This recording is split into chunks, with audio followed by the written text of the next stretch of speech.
Assalamualaikum warahmatullahi wabarakatuh. Alhamdulillah wassalatu wassalamu ala Rasulillah Sayyidina wa Maulana Muhammad ibni Abdillah wa ala alihi wa sahbihi wa man da'a bi da'watihi wa istanna bi sunnatihi ila yaumil qiyamah. Bapak-bapak, ibu-ibu, alim ulama, cerdik pandai, tokoh masyarakat, hadirin hadirat, yang tua, yang muda, insyaallah semuanya dimuliakan Allah Subhanahu wa taala.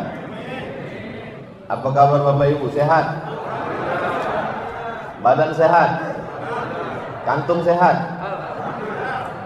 Dah, aman sudah. Kita lanjutkan hadis ke-23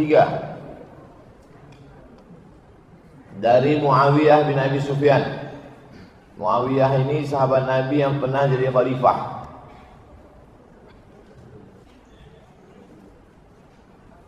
Nabi Muhammad SAW meninggal, Nabi digantikan Abu Bakar 2 tahun, Umar 5 tahun, Utsman, habis Utsman Sayyidina Ali, habis Sayyidina Ali Hasan 6 bulan, genap 40 tahun. Khilafatun nubuwah 40 sanah. Pemimpinan kekhalifahan itu kenabian 40 tahun. Nabi Muhammad 10 tahun, Abu Bakar, Umar, Utsman, Ali 30 tahun, kurang 6 bulan. Datang Sayyidina Hasan, anak Sayyidina Ali, pas 6 bulan. Dengan 6 bulan itu lengkaplah 40 tahun. Habis Sayyidina Hasan, masuk Muawiyah. Ini dah periwayat hadis Muawiyah bin Abi Sufyan. Qala Rasulullah sallallahu alaihi wasallam, Rasulullah bersabda, "May yuridillahu bihi khairan yufaqqihhu fid din."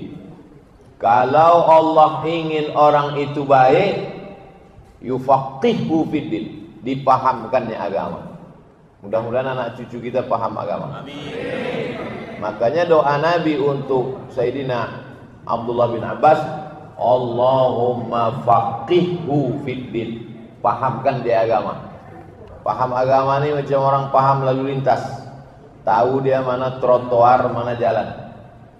Paham agama ini macam orang paham rambu-rambu, tahu dia, oh kalau ini P itu apa di rambu-rambu P? Tak boleh parkir. Oh ini lampu merah.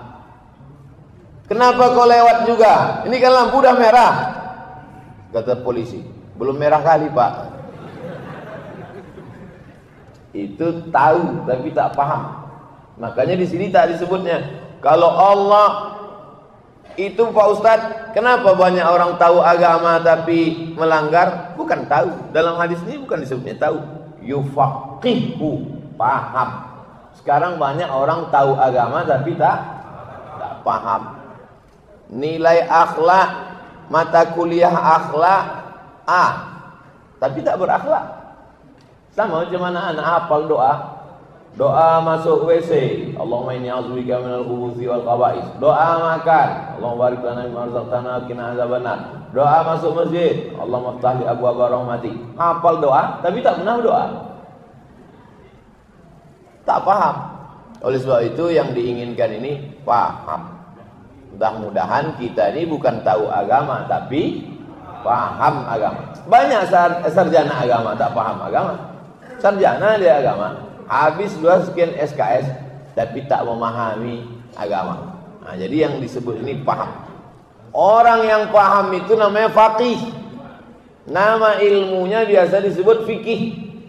Orangnya faqih. Maka di sebagian tempat disebut tuan faqih. Ada di kampung awak kan? Tuan faqih. Kalau satu orang faqih, kalau banyak fuqaha, ahli-ahli fikih. Falaula nafara min kulli firqatin minhum ta'ifatun liyatafaqahu fid din. Jangan semuanya pergi perang. Hendaklah beberapa orang itu liyatafaqahu, memahami agama. Jangan semuanya pergi perang berjihad. Jangan semuanya pergi membawa tombak, membawa anak panah. Mesti ada 2-3 orang membawa pena dan kertas menulis. Jangan semuanya pergi berperang ke hutan. hendaklah beberapa orang datang ke masjid belajar agama.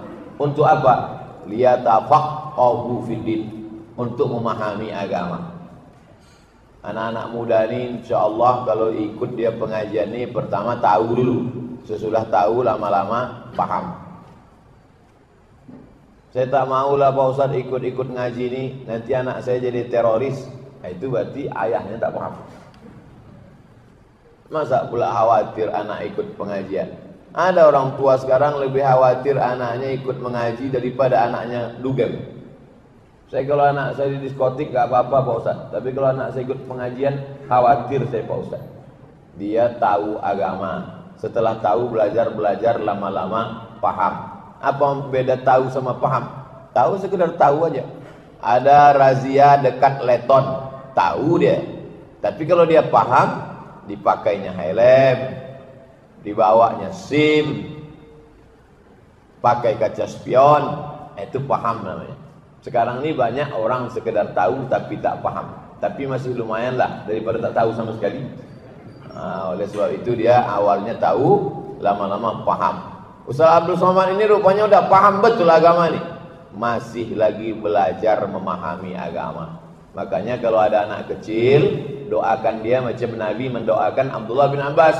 Allahumma faqihhu fiddin wa 'allimhu ta'wil.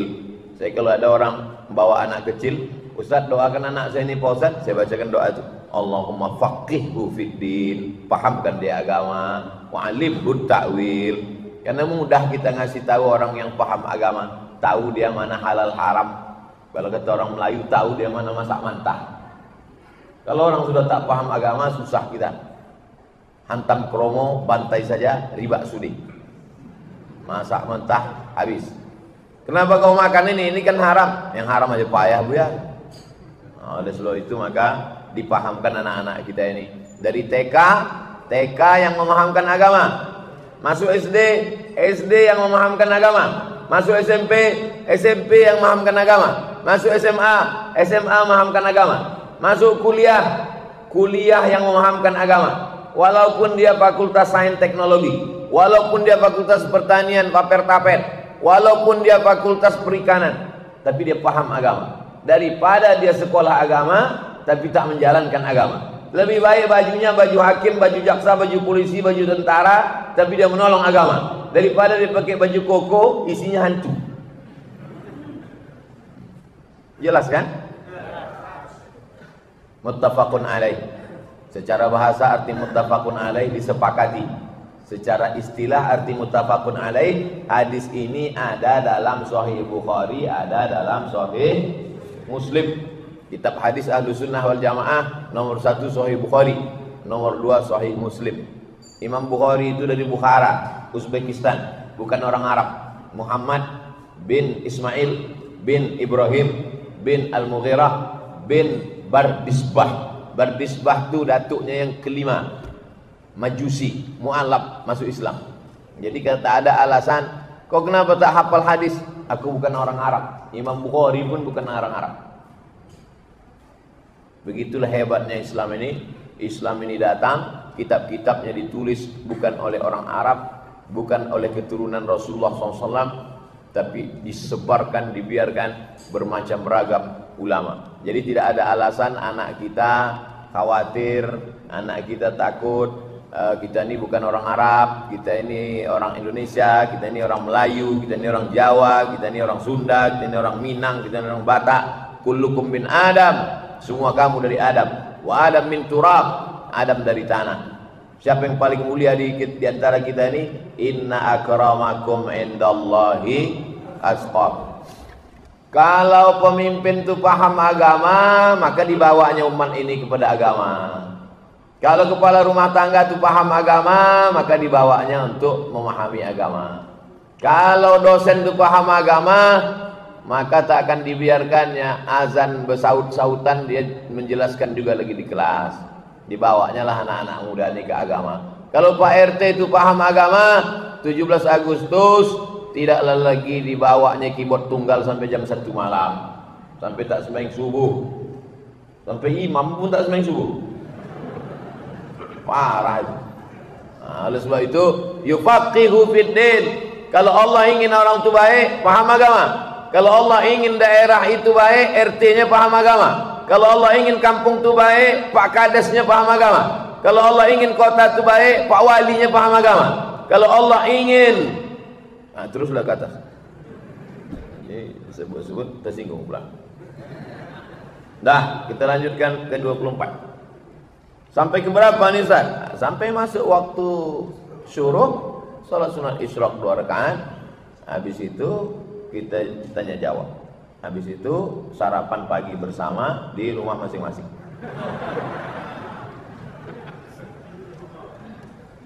Kalau tak paham berarti belum yufaqihu fiddin. Hadis ke-24 dari Abu Hurairah. Namanya Abdus Syam, hamba matahari. Di rawah Nabi namanya menjadi Abdurrahman. Ada di rumah ini nama orang hamba matahari? Tak ada. Kalau ada kita rawah jadi Abdurrahman.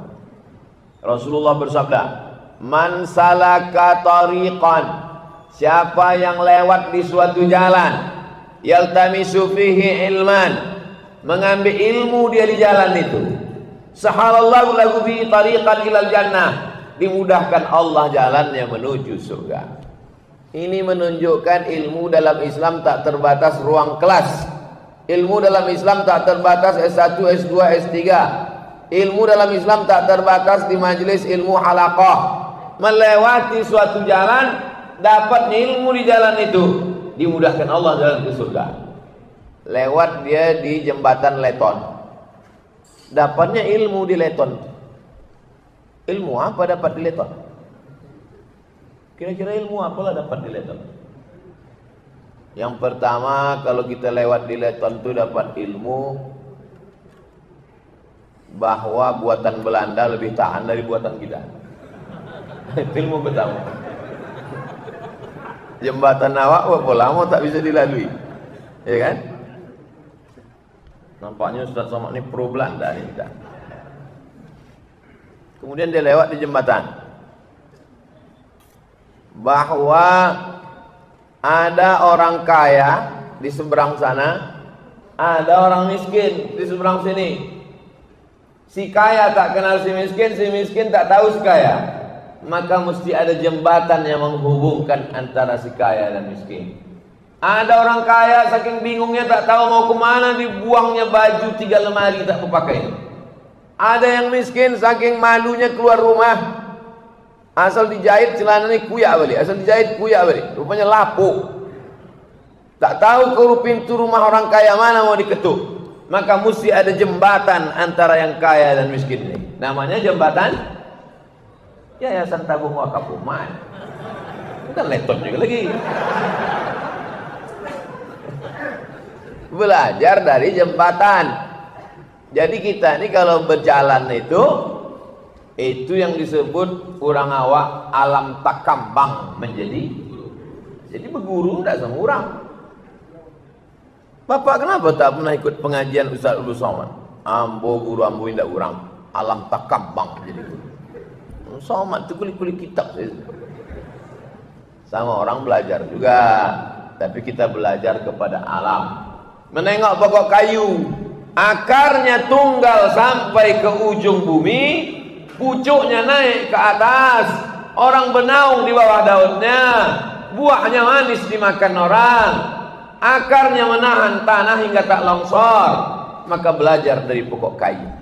Man salaka tariqan, siapa yang melewati suatu jalan, yaltamisu fihi ilman, bisa dia mengambil ilmu di jalan itu, sahalallahu lahu bihi tariqan ilal jannah, dimudahkan Allah jalannya menuju surga.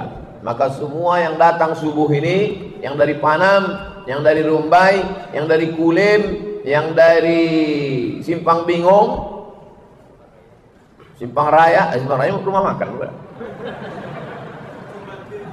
Dari Ujung Batu, dari Duri, dimudahkan Allah jalannya menuju surga. Sampailah saya ke Yogyakarta. Sampai Yogyakarta, dibawalah ke rumah Pangeran Diponegoro. Kaya rupanya Pangeran Diponegoro itu, macam komplek. Sampailah di rumah Joglo, rumah Jawa, pas di tiangnya itu di bawah. Yang bawa saya Ustadz Salim Afilah. Salim Afilah yang ganteng tuh. Ditunjuknya lah tiang. Ustadz Somad tengok tiang nih. Ya, di bawah tuh. Coba Ustadz tengok ukiran apa di bawah nih. Coba Ustadz tengok baik-baik. Ukiran buah apa di bawah nih? Buah salak. Buah salak nih saya bilang. Ah iya salak.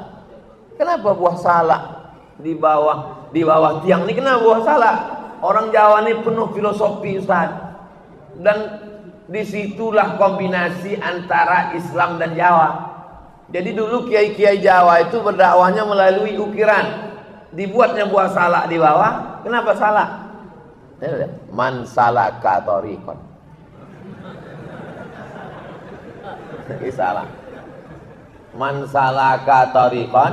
Siapa yang salaka bahasa Arabnya jalan, dicari buah yang mirip dengan bahasa Arab ini bunyinya supaya cepat anak-anak itu menghafal. Maka setiap dia menengok tiang itu ke bawah, man salaka salak.